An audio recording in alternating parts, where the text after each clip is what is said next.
လာပါကျွန်တော်တို့ဂျမ်မာကဲပဲကျွန်တော်မိတ်ဆွေတွေအတွက်ကျွန်တော်စပီကာလေးတွေရောင်းပေးပါမယ်အလုံးရည်အတွက်ကတော့အနည်းငယ်ပဲရှိတယ်ဗျအလုံး20ကျော်လောက်ပဲရှိတယ်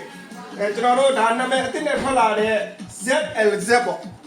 ကျွန်တော်တို့လက်ရှိဈေးကွက်မှာကျွန်တော်တို့9သိန်းကျော်10သိန်းလောက်ပေါက်နေတယ်ဒါပေမဲ့ကျွန်တော်ချီမှာဒီကောင်က9သိန်း8000နဲ့ရမယ်အလုံးရည်အတွက်အနည်းငယ်နည်းပါတယ်အဲ့တော့ remove တွေနဲ့ခိုင်းလို့ရမယ်ကျွန်တော်တို့ဒီမှာ mic တွေပါမယ် mic တစ်လုံးပါမယ်mic ကကျိုးမဲ့ mic တွေပါမယ်နော်ကျိုးမဲ့ mic တစ်လုံးပါမယ်ကျွန်တော်တို့ဒီလို remove ပါမယ် remove နဲ့လည်းအတန်အတိုးကျယ်လုပ်လို့ရမယ်အဲ့တော့ဒီကောင်လေးကစပီကာက9လက်မစပီကာဒီဘက်ကဆိုလို့ရှိရင်တော့10လက်မစပီကာဒီကောင်ကကျွန်တော်တို့9သိန်း8000နဲ့ရမယ်ဒီကောင်က9သိန်း2000နဲ့ရမယ်အဲ့တော့ကျွန်တော်မိတ်ဆွေတွေကိုကျွန်တော်တို့ဒီစပီကာမှာပါဝင်တဲ့ fashion ဘိုင်းလေးတွေနဲ့မိတ်ဆက်ပေးမယ်ဗျဥစွာဒီမီကာလာကကျွန်တော်တို့တယောက်မီတယောက်ပြောင်းနေမယ်အစိမ်းပြောင်းမယ်အနီပြောင်းမယ်ပေါ့နော်အဲ့လိုကာလာပြောင်းမယ်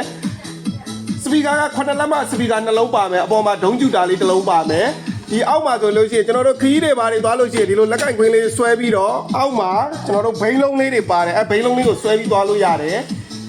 ဒီဘက်မှာဆိုလို့ရှိရင်သူ့ရဲ့ function တွေအနေနဲ့ကျွန်တော်တို့ mic ပေါက်ပါမယ် audio ပေါက်ပါမယ်ကျွန်တော်တို့ကိုသချင်းတွေပါတွေကာရာအိုကေဆိုလို့ရှိရင်မှတ်လို့ရအောင်ကျွန်တော်တို့ဒီမှာ memory stick ထည့်လို့ရတာပါမယ် USB ပေါက်တွေပါမယ်ဗျာเนาะဒါကတော့ကျွန်တော်တို့လောလောဆယ်အားသွင်းပြီးတော့စမ်းတဲ့အတွက်အားသွင်းပြီးတော့ဒါလိုက်ဖွင့်နေတဲ့အတွက်ဒါ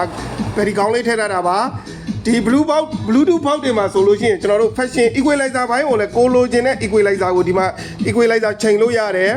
အတန်တွေကူးလို့ရတယ်သချင်းတွေကိုဒီကနေကြော်လို့ရတယ်လို့ remove ကလည်းကြော်လို့ရတယ်တပုတ်တည်းပဲနားထောင်နေတယ်ဆိုရင်တော့ကျွန်တော်တို့ဒီ repeat clock လေးကိုနှိပ်ထားလို့ရှိရင်တပုတ်တည်းပဲနားထောင်လို့ရမယ်ဒါဆိုလို့ရှိရင်ကျွန်တော်တို့အတန်တိုးကျ control လေးကဒီလိုလေးသွားမယ်ဒါက mic အတွက်ပါ mic အတွက် control ကဒီလိုလေးသွားမယ် mic ပေါ်မှာမှကျွန်တော်တို့က mic ပေါ်မှာမှကျွန်တော်တို့က echo တွေပါတွေချိန်ကြည့်နေတယ်ဆိုလို့ရှိရင်တော့ဒီမှာ echo လေးတွေပါမယ်control လေးတွေပါမယ်ဒီမှာ bass treble လေးကိုဒီလို clock တွေနဲ့ချိန်လို့ရပါတယ်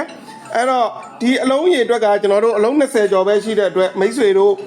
ယူမယ်ဆိုရင်တော့ယူထားသိတဲ့အလုံးထဲမှာဒါလေးတွေပါတယ်ဗျာနော်အားလုံးကျေးဇူးတင်တယ်အဲ့တော့ယူမယ်ဆိုတဲ့မိတ်ဆွေတွေအများဆုံးယူထားဖို့ကျွန်တော်ဒီနေ့ကနေဖိတ်ခေါ်ပါတယ်ဗျအားလုံးကျေးဇူးတင်ပါတယ်